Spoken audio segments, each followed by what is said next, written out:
Perang AS Israel lawan Iran belum juga menunjukkan tanda-tanda mereda. Lalu sampai kapan perang akan berlangsung dan kira-kira siapa pihak yang punya posisi tawar untuk bisa mendamaikan mereka? Kita bahas bersama praktisi dan pengajar hubungan internasional dari Sinergi Policies, Mbak Dina Prapta. Selamat malam, Mbak Dina. Selamat malam. Mbak Dina, perang Amerika Serikat Israel menghadapi Iran belum juga surut nih, belum juga turun tensinya. Kira-kira siapa sebenarnya atau faktor apa yang bisa membuat deeskalasi? Pertama, dari pihak Iran tidak melihat ada niat baik ya dari Amerika Serikat. Kata-kata yang dilontarkan dari pihak Amerika Serikat masih provokatif sifatnya dan di sana hari ini sudah muncul satu statement dari pihak Iran bahwa mereka justru mengharapkan ada pasukan darat yang diturunkan oleh Amerika Serikat sehingga bisa sekaligus diserang habis oleh Iran untuk menunjukkan kekuatannya.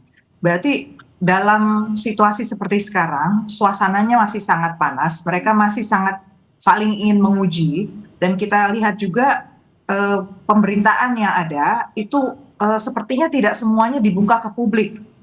Misalnya tentang tingkat kerusakan yang terjadi di dalam Israel maupun juga yang terjadi di Iran. Itu tidak sepenuhnya kita tahu persis. Artinya memang kedua belah pihak betul-betul kali ini ingin menyelesaikannya lewat cara kekerasan. Itu sebabnya menurut saya kalau kita bicara soal timing mediasi itu kan ada prosedur dan juga ada tata keramanya ya. Pertama dari dua belah pihak harus tahu rencananya itu ke depan mau dibawa kemana.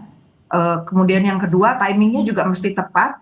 Memang kedua belah pihak sudah menginginkan exit strategy atau salah satu lah minimal menginginkan exit strategy. Nah itu yang belum ada pertandanya saat ini. Oke, Mbak Dina, ini kan sebelum perang ini kan Oman sempat menjadi fasilitator ya bagi kedua negara Iran dan juga Amerika Serikat. Apakah ada kemungkinan kalau tadi Mbak Dina bilang belum ada nih kayaknya nampaknya timing yang tepat karena keduanya masih saling berbalas begitu. Apakah ada kemungkinan ini ketika Oman yang siap menjadi mediator akan terbuka bagi Iran dan juga Amerika untuk bernegosiasi?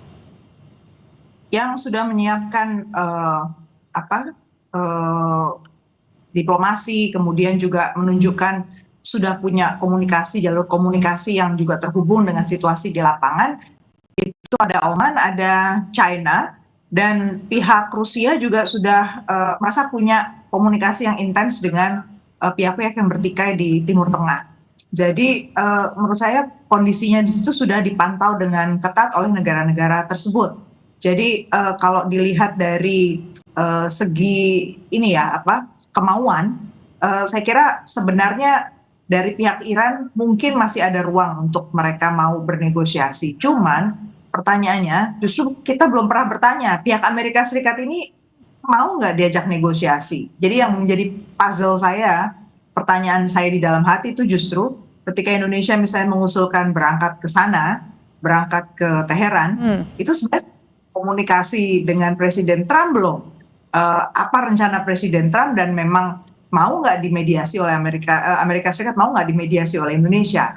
Apalagi kalau berangkatnya bersama dengan Pakistan. Pakistan juga anggota dari BOP dan baru saja dia menandatangani perjanjian pertahanan dengan Saudi Arabia. Artinya ini sangat Amerika gitu loh, dipandang di mata Iran.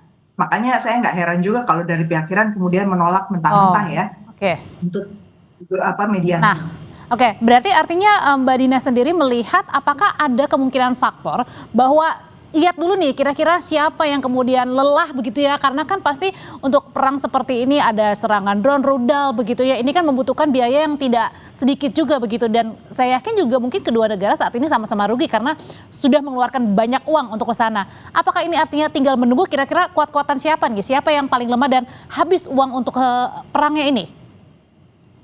Kalau dilihat dari pengalaman di masa lalu, ada dua kejadian di mana Amerika Serikat sebenarnya mau dimediasi. Pertama itu tahun 1914 dalam kejadian di Meksiko, di mana Amerika Serikat di situ sebenarnya tidak terlalu ingin untuk terlibat dengan perang di Meksiko. Tapi karena ada doktrin Monroe yang waktu itu sudah dicanangkan di Amerika Serikat bahwa Amerika Selatan itu seluruhnya juga harus secara ideologis dikuasai oleh Amerika Serikat. Faktanya ternyata di lapangan di dalam negeri Amerika Serikat sendiri dananya juga tidak memadai ya untuk menguasai sebagaimana yang mereka rencanakan di awal, sehingga peranan dari 3 negara, waktu itu negara kawasan yang menjadi membentuk koalisi, Argentina, Brazil, dan Chile, itu disambut baik. Dengan catatan bahwa disampaikan ke publik yang dimediasi itu adalah si Meksikonya. Dan proses itu berjalan relatif cepat, sekitar 6 bulan, karena memang Amerika Serikat ternyata memang ingin keluar, dan di dalam negeri itu terjadi pergantian rezim sesuai harapan Amerika Serikat. Tapi kuncinya di situ adalah menjaga stabilitas, dan yang menjaga stabilitas tidak bisa satu negara, 3 negara di kawasan. Sementara kasus yang agak panjang itu yang Taliban. Waktu itu yang menjadi mediator zaman Trump jilid 1 itu adalah Qatar. Jadi Qatar menjadi mediator antara Taliban di Afghanistan dengan Donald Trump di Amerika Serikat. Dan itu terjadi lagi-lagi karena di dalam negeri Amerika Serikat ada momentum yang dibaca dengan cermat betul oleh Qatar. Waktu itu ada impeachment terhadap Donald Trump. Kalau sekarang? Nah, kalau sekarang saya lihat sebenarnya Amerika Serikat kita tinggal tunggu beberapa waktu lagi, tapi tetap groundwork harus dikerjakan ya.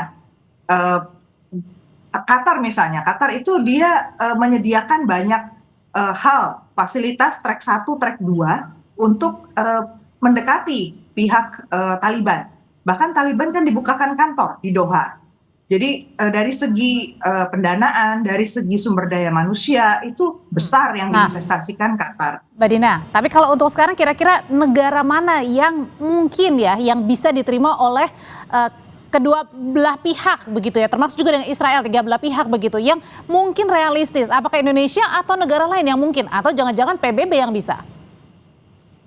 Kalau saya lihat sih saat ini mungkin yang cukup realistis itu adalah entah negara tetangga seperti Oman, kemudian Qatar kita nggak tahu ya, dia sudah ada komunikasi di dalam lagi lebih lanjut dengan pihak Iran atau tidak. Tapi kalau dilihat dengan begitu kerasnya Amerika Serikat sekarang, mungkin juga satu potensi yang bisa menenangkan itu justru ketika China dan Rusia bergerak lewat mekanisme entah Dewan Keamanan PBB atau mereka membangun satu koalisi di kawasan di sana, sehingga suara-suara dari negara Teluk yang selama ini belum pernah kita dengar itu justru bisa disuarakan oleh mereka. Nah itu menarik kalau terjadi seperti itu. Oke, Mbak Dina, juga ada pengamat yang mengatakan bahwa jika Indonesia ingin mengambil peran, lebih baik mendekatkan kepada negara-negara yang tidak berkonflik, artinya di luar dari 3 negara tersebut begitu. Mungkin saja ke China dan juga Rusia. Apakah mungkin yang paling possible untuk dilakukan Indonesia untuk mendamaikan perang ini? Apakah benar dengan mendekati China dan juga Rusia? Kalau saya melihatnya, kita sebagai negara middle power itu justru harusnya punya koalisi kerjasama dengan negara-negara sesama middle power. Kalau kita main sama Rusia sama China dalam konteks ini kita out of league ya, karena liganya beda gitu, dan mereka juga pasti punya agenda sendiri di kawasan karena di kawasan Timur Tengah. Dan cara mereka memandang konflik juga akan berbeda di kita. Saya sih merasa misalnya kenapa tidak dicoba dengan sesama negara yang menjadi anggota BRICS yang lain. Kemudian juga kita bisa lihat negara ASEAN yang lain, yang juga sama-sama merasa punya kebutuhan untuk menjaga stabilitas harga energi, kemudian mobilitas manusia. Jadi kita bisa lihat dari sudut yang lain, karena kita sendiri nggak punya irisan langsung ya dengan Iran. Nah kalau gitu Mbak Dina, singkat saja, kalau Trump bilang kan tidak ada batas waktu perang dengan Iran, meskipun sempat dikatakan ini bisa lebih lama dari 4-5 minggu. Lalu pertanyaannya, seberapa besar Iran ini bisa bertahan?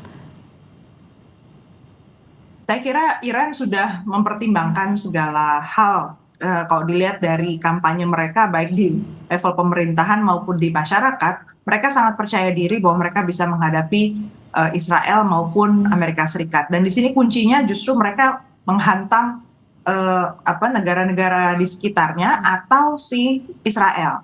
Dan yang menarik kita saksikan adalah justru negara-negara Teluk ini tidak berani langsung menyerang balik ke Iran karena mereka juga menjaga stabilitas. Jadi inilah titik lemah yang sepertinya juga dibaca oleh Iran, sehingga mereka masih percaya diri. Oke, masih percaya diri, dan nampaknya juga perlu timing dan negara yang tepat ya untuk diterima semua negara, Iran, Amerika, dan juga Israel, untuk bisa mudah-mudahan bernegosiasi dan perang tidak akan berlangsung lama, 4-5 minggu bahkan lebih. Terima kasih untuk ulasannya Mbak Dina Prapto, selamat malam. Terima kasih.